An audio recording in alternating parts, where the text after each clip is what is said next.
Bienvenidos a la casa del Señor, ¿cierto? A escuchar la palabra del Señor también.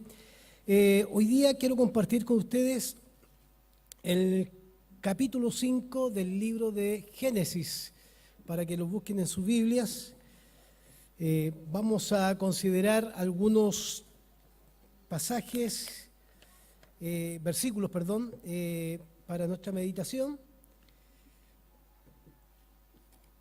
Quiero que podamos leer el capítulo 5 del 1 al 3 primero, ¿ya? Y vamos a leer después versículos 21 y 24 y nos saltamos al versículo 28 y 29 del capítulo 5 de Génesis. Bueno, dice así la palabra del Señor. Este es el libro de las generaciones de Adán, el día en que creó Dios al hombre, a semejanza de Dios lo hizo.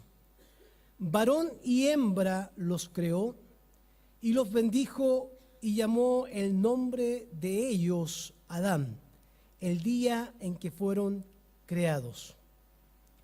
Y vivió Adán 130 años y engendró un hijo a su semejanza, conforme a...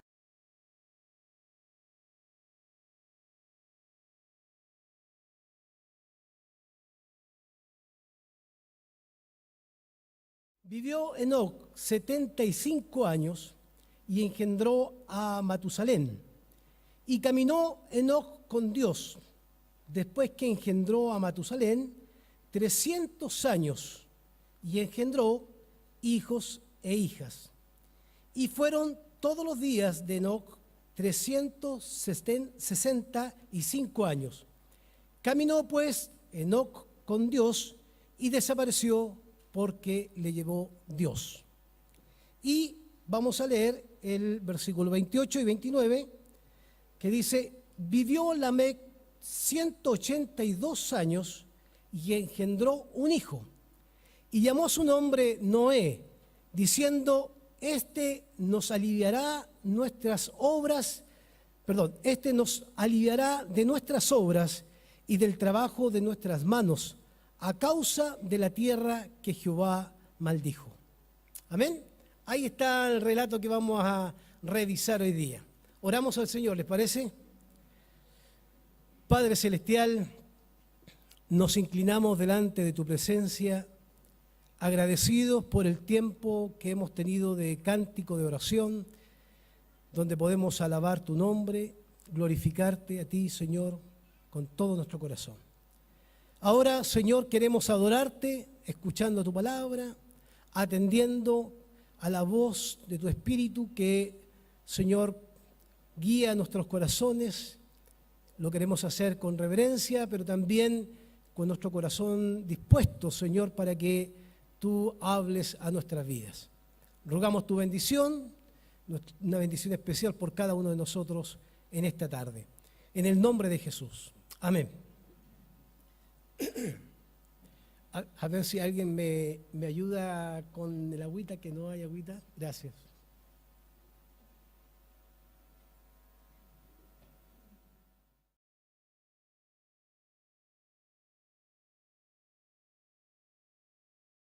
En el primer culto, ustedes saben que los pastores predicamos en los dos cultos, y a veces se repiten hasta los chistes, dicen por ahí, ¿eh?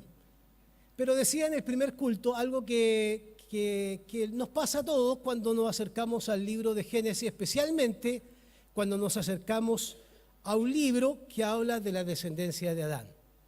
Por lo general, cuando uno lee la Biblia, uno dice: llegamos a la descendencia de todos los personajes. Me lo salto porque ¿qué me interesa a mí si tuvo más años, no tuvo años, más viejo, más joven? Y además pareciera que los números nos muestran algo que de repente nos confunde. Unos viven 800, otros 300, otros 365, en fin. Entre número y nombres se nos forma una confusión en nuestra mente que, por lo general, lo que uno hace, capítulo 4, capítulo 6, y se va al tiro al diluvio, que es la tendencia a leer estos textos bíblicos. Generalmente cuando son libros o capítulos donde se muestran generaciones, no los leemos.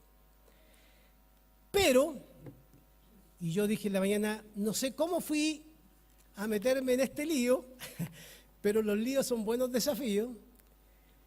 Me propuse predicar de este capítulo porque me llamó la atención a mí, personalmente, en mi estudio, el versículo 2, que dice que a varón y hembra Dios les llama Adán. Hasta ahí, y lo explico, en los capítulos del Génesis 1, 2 y 3, nunca Dios le da nombre al ser humano. Si usted revisa los capítulos 3, 1, 2 y 3 de Génesis, en ningún momento Dios le da el nombre a Adán. Pero acá nos encontramos con un relato que parte diciendo, o parte nuevamente hablando de la creación. Y esto es muy importante considerarlo. Ustedes se acuerdan, hace un par de domingos atrás, me parece que el pastor Javier mencionó que, y eso es lo que se ha descubierto en este último tiempo, que cuando uno lee el Génesis tiene que entender que hay un escritor posterior a la época que se menciona acá. No es que alguien esté esperando que Dios diga algo escribiendo ahí, es una transmisión oral. Es más, esa transmisión oral se comunica a los sabios lo transmiten al pueblo, el pueblo lo transmite a los hijos y así se va transmitiendo de generación en generación, ¿cierto? Incluso se dice que la escritura para Israel, la escritura sacerdotal, no apareció por ahí hasta el siglo V antes de Cristo. Por lo tanto, recién los registros escritos de la creación se comenzaron a dejar en papiros, ¿cierto?, en un siglo posterior al relato que tenemos hoy en nuestra mano. ¿Por qué es importante esto? Porque lo que va a pasar, y en Génesis ya lo hemos estudiado algunos domingos anteriores, es que el narrador, el escritor, está haciendo una crítica a su presente desde la historia del Génesis. En palabras simples, narra el Génesis para criticar el presente. Cuando critica el presente, está criticando algunas cosas de las cuales yo voy a mencionar y que espero, siempre el pastor espera, que en la medida que reflexionemos nos sirva para enfrentar también nuestro presente. Algunas consideraciones. A mí me gusta separar los textos o los capítulos en bloques y tengo 4 bloques que quiero que ustedes los alcancen a percibir. Lo primero, del capítulo 5 se menciona una nueva forma o se menciona de manera distinta el origen de la creación. Si usted lee el primer versículo, dice, en este libro de las generaciones de Adán, el concepto o la palabra hebrea para libro, acá se utiliza como la continuidad de un relato que no es del propio escritor, sino que fue tomada de otra fuente. ¿Y por qué es relevante esto? Porque lo que se está planteando es que a partir de este capítulo, de esta historia después de Caín, surge un nuevo comienzo de la creación. Está mirando la creación o el desarrollo humano con una esperanza distinta. Fíjese qué interesante. En el capítulo 4 encontramos todo lo que es la decadencia de la humanidad con la historia de Caín, cómo Caín mató a su hermano y cómo los descendientes hicieron lo malo y en fin, todo lo que Dios no quería comienza a llenar la tierra, por supuesto, de la manera que Dios no desea. Por lo tanto, el relato del capítulo 5 aparece una nueva generación, una nueva línea, unos nuevos personajes. Por eso dice que Adán engendró a Set, porque a partir de ahí se tiene la esperanza, mire qué interesante esto, se tiene la esperanza que la humanidad cambie, que tenga otro comportamiento frente a su Creador. Entonces, aparece esta nueva generación con nuevos personajes, con un nombre, Seth, que significa en hebreo designado, como diciendo, desde aquí en adelante hay esperanza frente a lo malo de la vida anterior o lo malo del pasado. Lo segundo, en el versículo 3, Adán se menciona que también es algo extraño y a veces cuando uno lee desde nuestros paradigmas como que nos complica. Pero Adán aparece como imitador de Dios. Mire qué interesante. En el versículo 3 dice que vivió Adán como 30 años y engendró a un hijo. ¿Cómo engendra a su hijo? Mire qué interesante. A su semejanza. ¿Qué más dice? Imagen, ¿sí? Está conmigo, ¿cierto? Tiene el texto abierto ahí. Si no, voy a pedir a ver si lo pueden proyectar. Versículo 3. Adán, dice, vivió 130 años y engendró a un hijo a su semejanza, conforme a su imagen, y le colocó un nombre. Eso es lo segundo que quiero que tengamos presente en esto. Porque no es menor que cuando el escritor cuenta la nueva historia de la creación de una forma diferente, establece que el ser humano, al engendrar a otro, lo engendra con su semejanza y su imagen.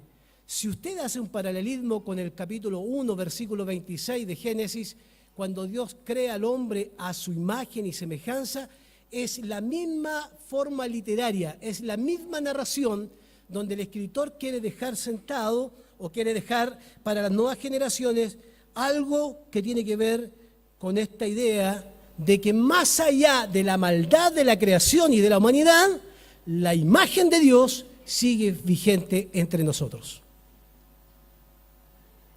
Lo tercero,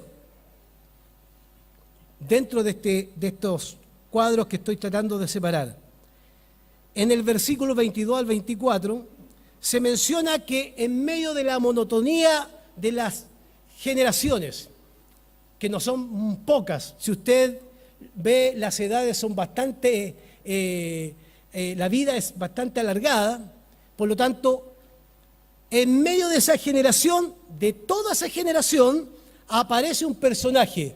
Es como un paréntesis en medio del relato del escritor, hay un paréntesis que dice, y en medio de toda esta generación, en medio de todas las edades, hay alguien que decidió caminar con Dios. Solo en el capítulo 5 y en el 4 se menciona a dos personajes que fueron capaces de caminar con Dios, Enoc y Noé. Si usted revisa la historia de los patriarcas y la historia de otros profetas, en todos los relatos de los patriarcas y profetas se dice que los patriarcas, en el caso de Abraham, caminó delante de Dios. Es distinto caminar delante de Dios para el escritor que caminar con Dios. ¿Se fija la figura esta? Yo camino con Dios, voy con Él. Voy avanzando en mi vida y voy caminando con Él. No voy delante de Dios, no me olvido de Dios, camino con el Creador. La diferencia que marca el autor es sumamente importante. Por lo tanto, Enoc se destaca en medio de su generación porque decide caminar con Dios. Y es muy interesante desde el punto de vista literario que se cambian los verbos. Por ejemplo, en los otros personajes se dice que vivió y murió, pero acá los verbos cambian. Acá el verbo vivió se cambia por caminó y el verbo morir se cambia por desapareció. Dos ideas del autor para decir que en medio de toda esa generación este personaje experimentó cosas distintas a la generación de su tiempo. Enoc caminó con Dios y desapareció. ¿Y por qué desaparece? Simple, porque se lo llevó Dios.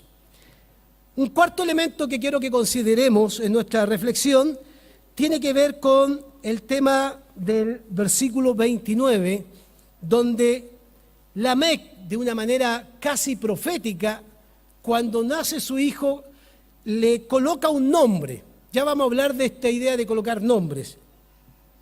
Coloca un nombre y su nombre es Noé, que significa en hebreo consuelo y descanso. Por lo tanto, el padre, y esto es muy interesante, tiene la esperanza que en Noé todo el castigo de Dios por causa de la desobediencia y del pecado se acabe, se termine.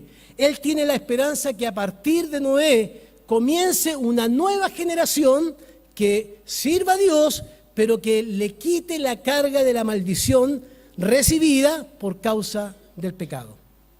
4 cosas que quiero que no olvidemos de nuestro relato. Y aquí viene una pregunta que me interesa que nos hagamos.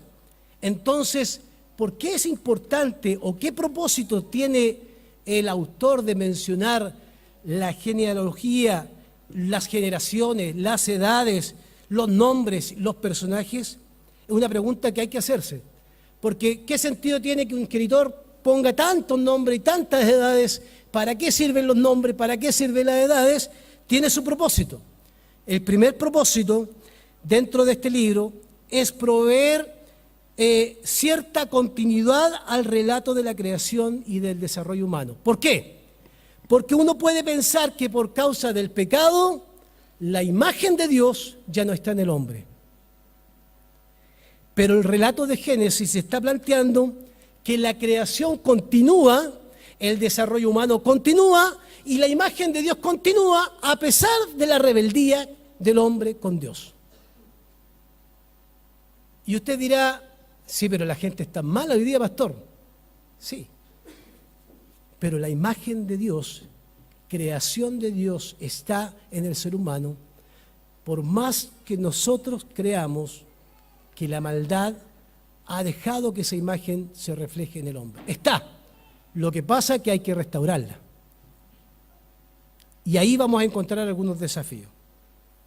El segundo propósito que debemos considerar tiene que ver con esta idea de que la humanidad no se puede detener, la humanidad no puede paralizarse. Cuando el pecado entró en ella, en Génesis 3 relatado, la humanidad no se puede detener porque la humanidad no está bajo el control del pecado. Y miren lo que voy a decir, y esto es quizás muy fuerte, está bajo el control de la soberanía del Creador. Quien decide que la humanidad se desarrolle es Dios y no la maldad de los hombres. Por eso a veces tenemos tantos miedos nosotros a veces a la ciudad, porque pensamos que cuando pasan cosas malas, lo único que queremos nosotros es arrancar e irnos con el Señor rápido. Señor, que se acabe esto porque esto nos va a tocar. Pero en medio de lo malo, en medio de la humanidad caída y en medio de la situación que hay en la humanidad, Dios sigue vigente en medio de la historia del ser humano.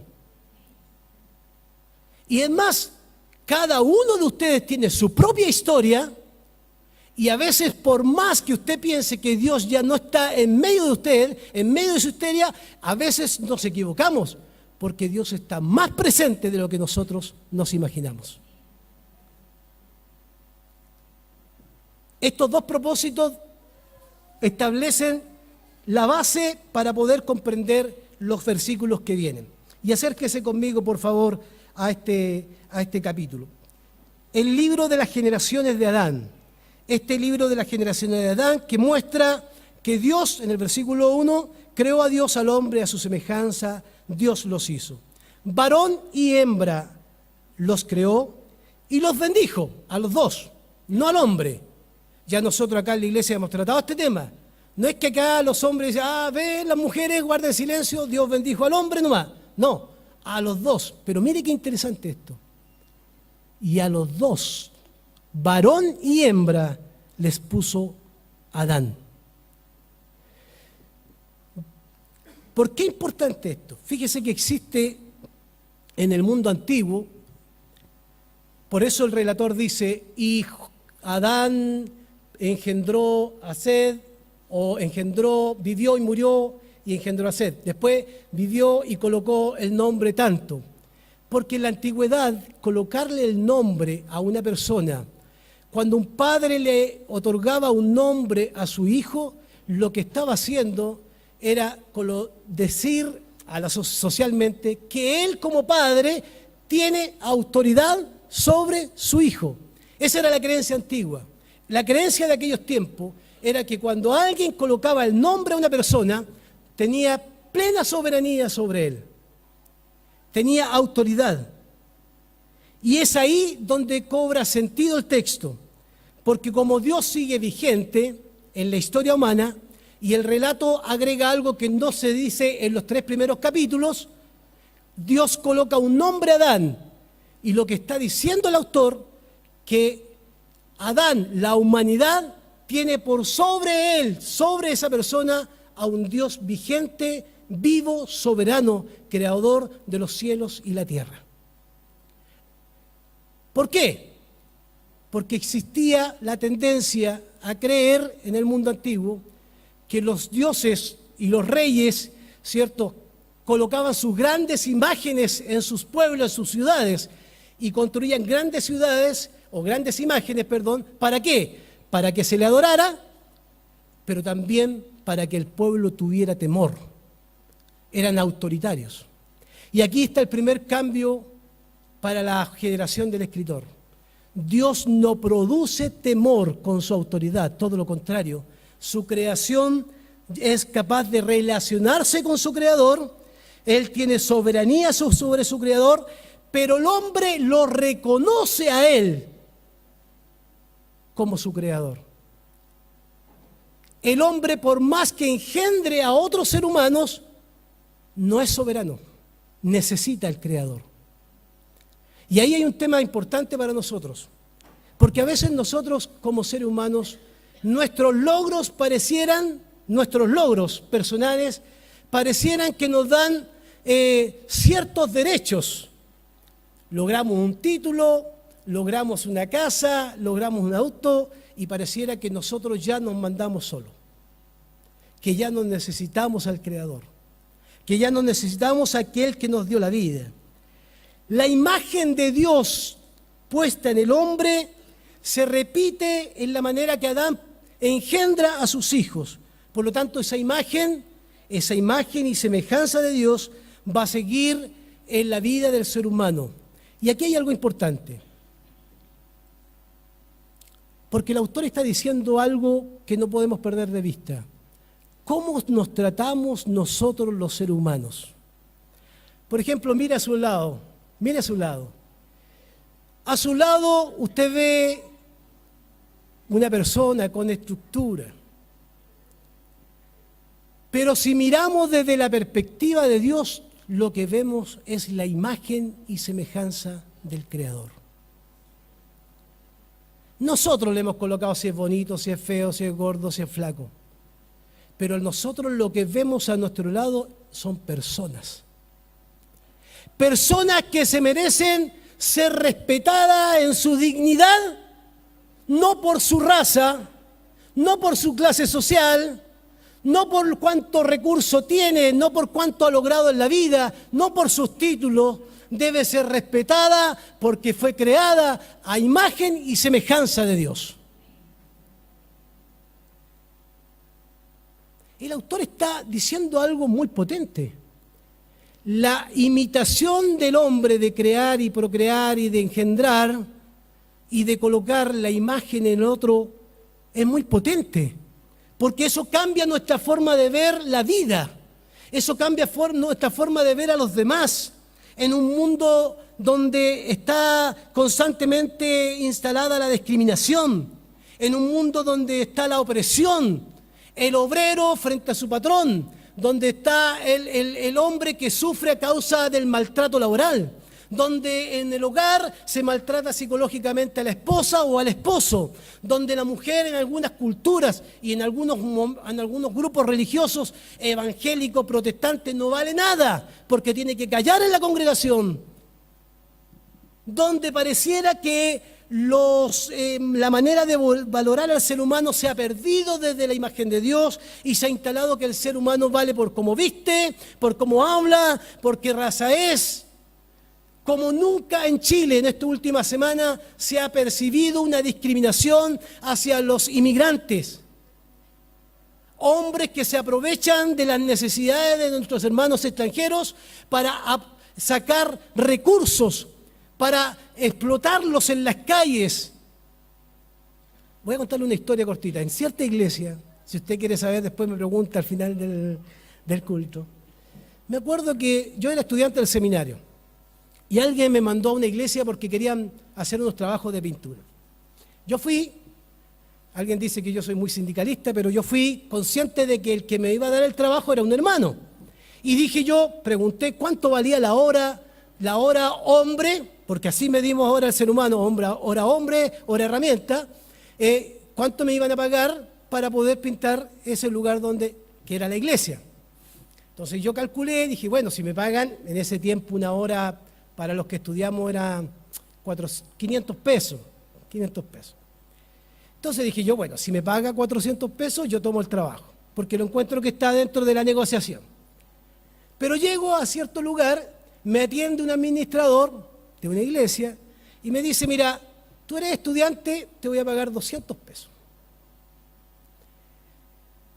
Entonces yo le dije, pero a ver, yo creo que eso es poco, porque creo que me merezco, por mi trabajo que voy a hacer, me merezco ganar esto. ¿Y sabes lo que me dice él? Pero me dice, ¿tú no eres estudiante para pastor? ¿Tú no tienes que sufrir?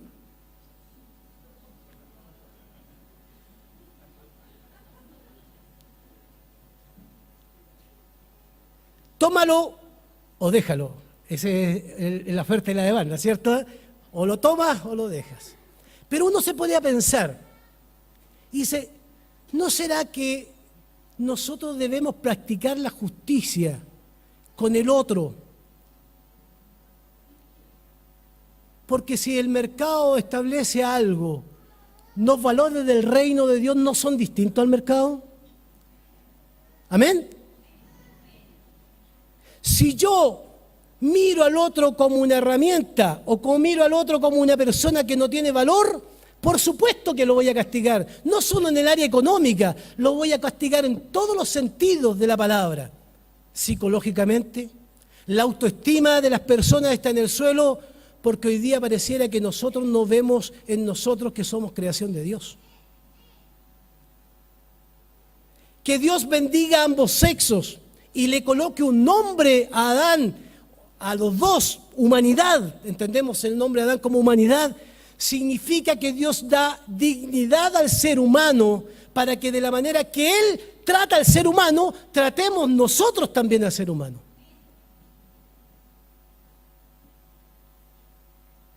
Y es verdad, hermanos queridos, cuando uno se acerca a esta sociedad que parece a veces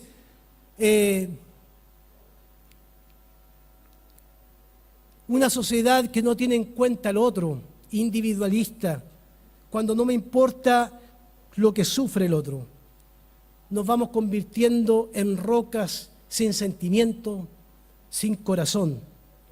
Dios, a través del libro de Génesis, trata de decir algo para nuestro tiempo también.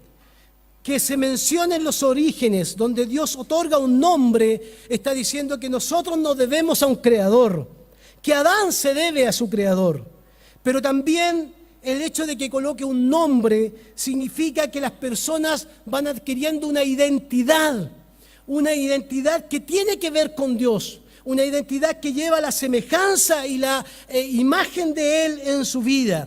Yo soy imagen, semejanza de Dios. Usted es imagen, semejanza de Dios. Y nada ni nadie puede quitarle el privilegio que Dios nos ha otorgado. Pero lo más importante del relato es que esa imagen, pase lo que pase en la historia, y en la historia ha pasado muchas cosas, mucha agua bajo el puente pasado, guerras mundiales, decepción de la humanidad, bombas atómicas, destrucción del ser humano, El ser humano se autodestruye constantemente, pero hay algo que nunca va a destruir: la imagen de Dios y su semejanza en nosotros. Por eso, ningún sistema político, ninguna ley de gobierno, nada puede frenar o paralizar o destruir esa imagen que está en nosotros. Lo segundo, que tiene que ver con este personaje que en medio de esa generación camina con Dios. Solo se puede caminar con Dios cuando yo establezco una relación íntima con Él. ¿Por qué es importante esto? Si usted lee todo el relato de Génesis y empieza a leer todos los nombres, el paréntesis que hace el escritor está mencionando que en medio de una generación que no quiere considerar a Dios, existen personas que han decidido ser fieles a Él. Caminar con Dios, y yo insisto en esta idea, caminar al lado de Dios. En Enoc está la idea de que podemos relacionarnos con nuestro Creador, porque esa imagen y esa semejanza nos da un privilegio que ninguno del reino animal tiene: relacionarnos con Dios, hablar con Él, comunicarnos con Él, caminar con Él, ser obedientes a Él. Por lo tanto, el mensaje del autor es potente para nuestro tiempo. En medio de las ciudades que no reconocen a Dios, en medio de los pueblos que no tienen a Dios, se puede llegar a vivir fiel a Dios, pase lo que pase a nuestro alrededor. Y ahí está el desafío. Y ahí está el llamado del autor. Si escribe de un imperio, ¿cómo se puede ser fiel en medio de un imperio? Pero mire qué interesante, yo nunca había visto en la historia de la iglesia evangélica que los cristianos arrancaran tanto del mundo. Como que la sociedad los asusta. Como que cualquier ley nos asusta. Cualquier presidente nos asusta y arrancamos. Cuando Jesús dijo, así como tú me enviaste al mundo, ¿qué dice? Yo los envío, ¿a dónde? ¿A la iglesia? ¿A dónde nos envía? Al mundo, al cosmos, a las ciudades, a los pueblos. Y esto es algo que no podemos olvidar. ¿Se puede ser fiel en el siglo XXI en la sociedad en que vivimos? Una sociedad deshumanizada, opresiva, individualista. ¿Se puede ser fiel a Dios? Sí, se puede ser fiel a Dios. Siempre lo digo así. Pero si hubiese escrito eso en este tiempo, este Génesis 5, digo, ¿cómo me gustaría? Siempre el anhelo del corazón. ¿Cómo me gustaría que cuando llegaran a ese punto dice, y Ricardito caminó con Dios? Y engendró, bueno, eso lo dejamos como punto aparte. Y después, Ricardo caminó con Dios y desapareció porque se lo llevó Dios. Porque si hay algo que podemos nosotros hoy día rescatar, hermanos queridos, es que en medio de todo lo que vemos malo de la ciudad, nosotros no debemos arrancar. Todo lo contrario, el llamado del libro de Génesis capítulo 5 es a ser fieles a Dios. Pero ¿cómo podemos ser fieles si miramos al prójimo de una manera distinta a cómo lo mira Dios? ¿Cómo mira al extranjero? ¿Cómo mira al drogadicto? ¿Cómo mira al homosexual? ¿Cómo mira a aquellos que sus olores no son tan agradables? ¿Cómo mira a aquellos que se visten de manera que nos desagrada? ¿Cómo miramos al prójimo? Génesis capítulo 5 nos invita no solo a caminar con Dios, sino nos invita a que caminando con Dios tendremos una mirada distinta de las personas que tenemos a nuestro lado.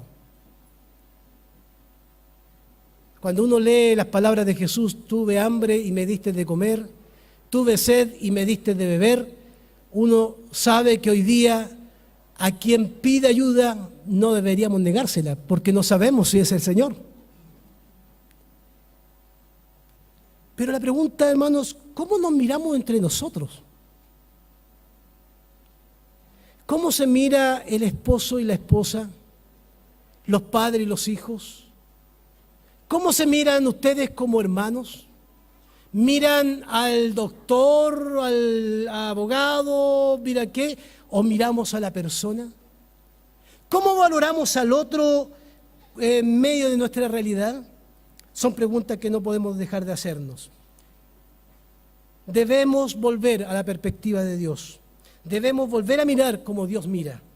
Por lo tanto, no podemos cambiar la realidad. Sea como sea, el mundo actual sigue de alguna manera necesitando que alguien restaure esa imagen y semejanza de Dios. Algunas conclusiones para terminar.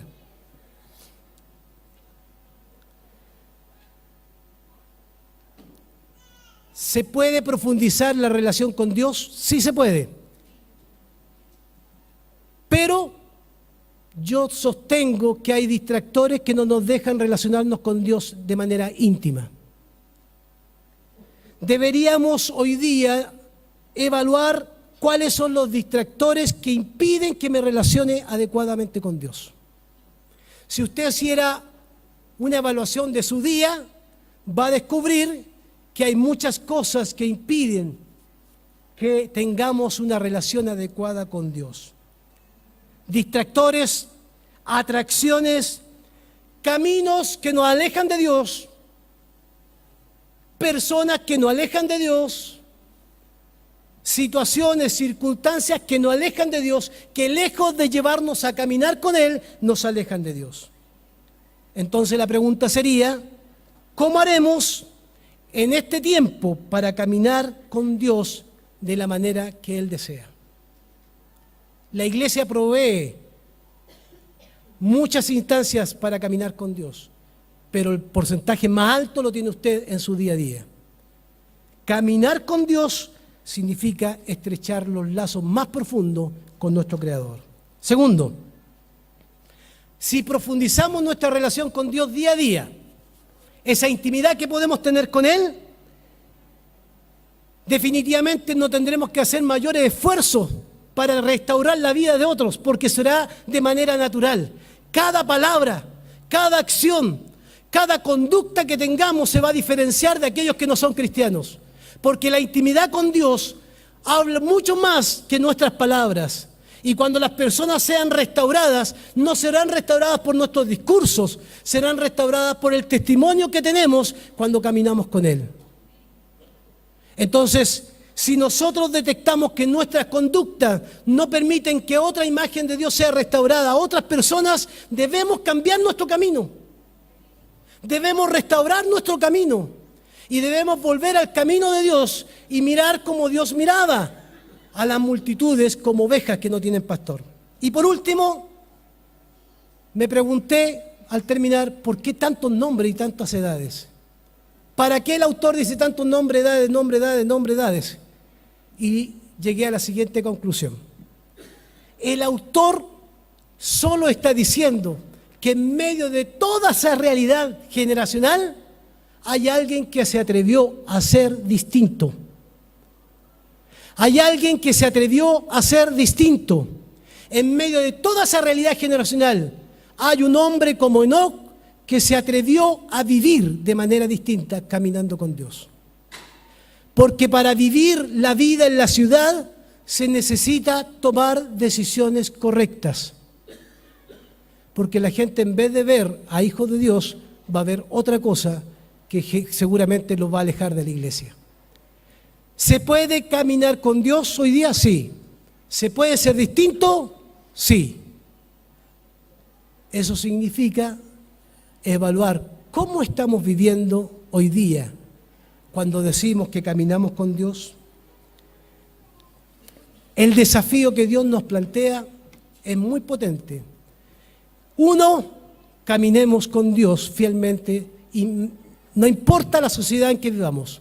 Y dos, al caminar con Dios en intimidad, restauremos la vida de aquellos que no conocen a nuestro Señor. Amén. Oremos al Señor. Señor, gracias por tu palabra. Gracias porque, Señor, de este mensaje de Génesis, Señor, tenemos tantas cosas que rescatar. Primero, Señor, saber que tú nos llamaste para que la imagen tuya en las personas sea restaurada.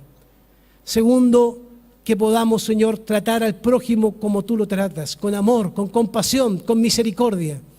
Y tercero, Señor, irnos con el desafío hoy día de seguir el ejemplo de Enoc, de que en medio de toda una generación se puede ser distinto para bendecir a otros.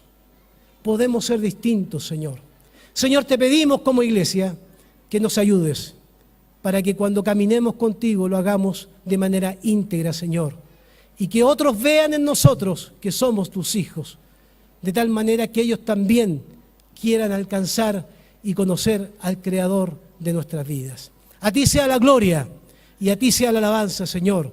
Oramos en el nombre de Jesús. Amén. Amén.